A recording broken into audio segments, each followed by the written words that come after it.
논술로 만나는 우리 역사 19권. 1636년 겨울, 인조는 왜 남한 산성에서 눈물을 흘렸나?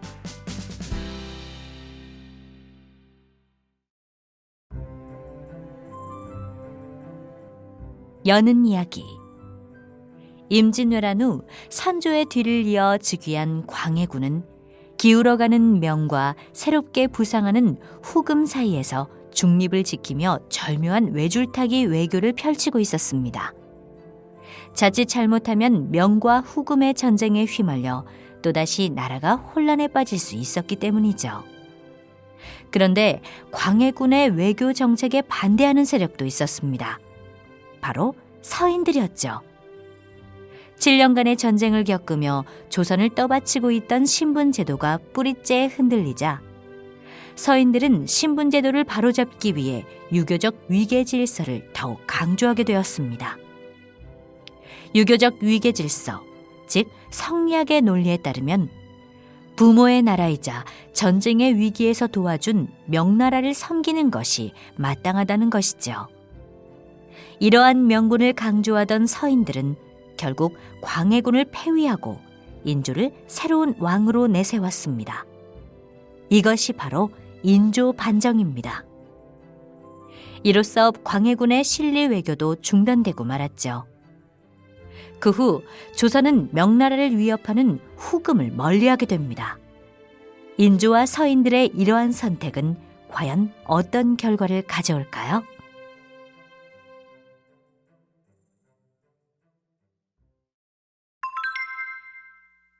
(1627년) 인조는 왜 강화도로 파천을 떠났을까? 1627년 1월, 이곳은 광주 관아입니다. 무슨 일로 휴가를 정하는 것인가? 예, 이달 29일이 아버님 회갑인지라 고향에 다녀올까 합니다. 그렇다면 다녀와야지. 그런데 자네 고향이 아마 평양이었지? 옛날이. 그럼 한 보름 정도 줄 터이니 편히 다녀오게. 홍진 행수는 수령에게 감사의 인사를 올리고 교방청으로 돌아왔습니다. 교방청은 기생들이 먹고 자고 교육받는 곳입니다. 각 지역의 관아마다 교방청이 있었는데 이 교방청을 관리하는 곳이 바로 관아였습니다. 때문에 교방청 총책임자인 홍진 행수도 휴가를 가기 전 수령에게 보고를 하고 허락을 받았던 것입니다.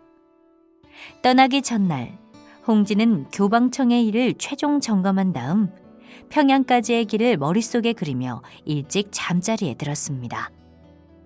이틀 후 한성에 닿은 홍진은 사람들의 말과 행동에서 뭔가 심상치 않은 일이 일어났음을 알게 되었습니다.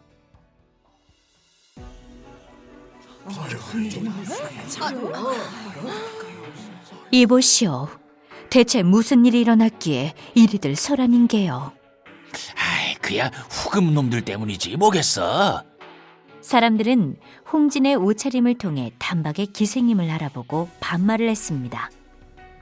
기생은 관아에 소속된 노비들로 양민들보다 신분이 낮은 천민이었기 때문입니다. 후금이라니요? 오랑캐나라 후금 말이야. 후금이 뭐가 어떻게 해? 이거 참, 후금이 조선 땅에 쳐들어온 지가 언제인데 여태 그것도 모르고 세월 좋게 나들이나 하고 있단 말인가? 그러게 말이야. 밤낮 양반들과 어울리는 기생이 어찌 그리 세상 돌아가는 일에 캄캄할까? 하긴 때가 이러니 양반들도 기생들과 풍류를 즐길 틈이 없었던 게지. 그럼 지금 후금이 조선 땅으로 쳐들어왔다는 말인가요? 몇 번을 말해. 후금은 1616년 누르하치가 여진족을 통일하고 세운 나라입니다. 조선의 북방에 살던 여진족은 지금껏 조공을 바치며 조선을 섬겨왔습니다. 조선은 여진족을 오랑캐라 불렀고 그들이 세운 후금 역시 오랑캐 나라라며 무시해왔습니다. 사람들 말대로 홍진은 양반을 상대하는 기생, 그것도 교방청 행수였기에 후금이 건국된 것은 알고 있었습니다. 그런데 지금껏 조선을 섬기던 여진족의 나라인 후금이 조선을 쳐들어오다니 뭐가 어떻게 된 것인지 홍진은 알 수가 없었습니다. 그러나 후금이 조선을 쳐들어왔다면 지금 홍진이 가려고 하는 평양 위쪽이 위험하다는 것은 분명했습니다. 그렇다면 후금이 지금 어디까지 와 있는지 아시오? 벌써 의주를 점령하고 청천강을 건너오고 있다지 아마? 청천강은 무슨, 벌써 평양을 지나 대동강을 건넌 지가 언젠데. 아니, 벌써 대동강을? 오랑캐 말이 바람처럼 달리는 거 몰라? 놈들의 목표는 오직 한성인지 산성이나 작은 마을은 아예 들르지도 않고 빠르게 남으로 내려오고 있대. 지금껏 큰 소리로 떠들며 잘난 척하던 남자가 갑자기 조심스럽게 주위를 몇 번 살피더니 손을 입으로 가져가 작은 목소리로 말했습니다. 글쎄, 어젯밤에 전하께서 종묘의 위패를 받들고 강화도로 파천을 하셨대. 조선의 왕, 인조가 파천을 했다는 말을 듣고 사람들은 그만 입을 다물지 못했습니다. 왕이 피란을 갔다는 것은 그만큼 상황이 심각하다는 뜻이었기 때문입니다. 그럼 이제 우리는 어찌 되는 건가? 한성도 위험하지 않을까? 오랑캐 놈들이 가는 곳마다 닥치는 대로 사륙과 노략질을 한다던데 이를 어째? 홍진도 눈앞이 깜깜했습니다. 이런 상황에서 예정대로 고향으로 가야 할지 아니면 광주로 돌아가야 할지. 하지만 만약 이대로 돌아가면 다시는 아버님을 뵙지 못할 수도 있습니다. 놈들이 고향집에 닥쳐서 무슨 짓을 했을지 모르기 때문입니다. 그래, 만약 무슨 병고가 생겼다 해도 가야 한다. 가서 시신이라도 거둬야. 어서 가자. 홍진은 눈물을 삼키고 마부에게 출발을 재촉했습니다. 그러나 이미 마부는 도망치고 없었습니다. 홍진은 말에서 내려 걷기 시작했습니다.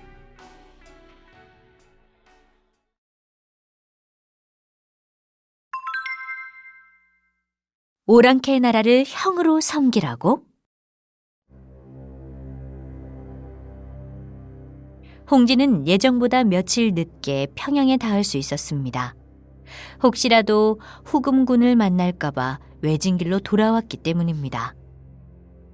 처음 길을 떠날 때의 화려함은 찾아볼 수 없을 정도로 홍진의 몰골은 말이 아니었습니다. 다행히 고향집은 무사했습니다. 마을에서 조금 떨어진 곳에 있었기 때문입니다. 아니 얘야, 어째서 오자마자 돌아가겠다는 거냐? 누님, 길이 위험할 텐데 여기서 좀 더 머물렀다가 조용해지면 떠나시지요. 그래, 갑주 말대로 하거라. 저도 그러고 싶지만 관아에 매인 몸인지라 어쩔 수가 없어요. 걱정하는 가족을 뒤로하고 홍진은 서둘러 다시 남쪽으로 길을 나섰습니다. 시간을 줄이기 위해서 이번에는 큰 길로 곧장 갔습니다. 후금군이 지나간 길 위에서 홍진은 전쟁의 참혹함을 보았습니다. 곳곳에 민가가 불타거나 난장판이 되었고 차가운 겨울 땅에는 시체가 여기저기 흩어져 있었습니다. 이것이 전쟁인가? 그때 죽은 어미 옆에서 꼼짝도 하지 않고 있는 여자아이가 눈에 들어왔습니다. 처음에는 죽었나 싶었지만 가까이 다가가 보니 아직 살아있었습니다. 얘야, 아무도 없니? 너 혼자야? 천천히, 아주 천천히 여자아이가 고개를 들고 홍진을 보았습니다. 그러나 그게 다였습니다. 추위에 입이 얼었는지 아니면 눈앞에서 어미가 죽는 모습을 보고 말을 잃어버렸는지 아이는 아무 말이 없었습니다. 가자. 너는 이제부터 내 딸이다. 어서 일어서거라. 우선 따뜻한 국밥부터 먹어야겠구나. 여자아이도 별다른 방법이 없다는 것을 아는지 홍진을 따라 나섰습니다. 한성에 도착해서야 홍진은 조선과 후금이 강화 조약을 맺었다는 사실을 알게 되었습니다. 허, 말이 되는가? 오랑캐 나라를 형으로 섬기라니? 아유, 그러면 어쩌겠는가? 그렇게 해서라도 살고 봐야지. 그럼 말이 나왔으니 말인데 우리 조선이 후금을 형님으로 부른다고 해서 뭐 그리 손해볼 게 있다고? 까짓것 형으로 대해주면 되지. 안 그런가? 허허, 이 쓸개 빠진 사람들 좀 보게. 자네들은 자존심도 없나? 어제까지 자네 눈치나 보던 놈이 어느 날 주먹질로 위협하면서 자네 보고 앞으로는 형님이라고 해 하면 자네 냅다 고기 숙이고 형님 소리를 할 수 있겠냐고. 아유, 해야지. 별 수 있나? 상대가 더 센데 인정해야지. 조선은 후금이 조선 땅에서 철수하는 조건으로 후금을 형의 나라로 대하기로 하였습니다. 조정에서는 물론 백성들까지 이 강화 조약을 두고 서로 입장을 달리했습니다. 홍진은 누구 말이 맞는지 판단이 서지 않았습니다. 하지만 이렇게라도 해서 전쟁이 끝나니 다행이라고 생각했습니다. 1627년 조선은 새해 초부터 그렇게 한바탕 난리를 치렀습니다. 이것이 바로 정묘호란이죠. 이제 조금만 더 가면 된다. 홍진은 여자아이의 손을 다시 한번 꼭 잡고는 걸음을 재촉하였습니다. 홍진은 여자아이에게 수국이라는 이름을 지어주고 정성껏 보살펴 주었습니다. 그렇게 9년이라는 세월이 흘렀습니다.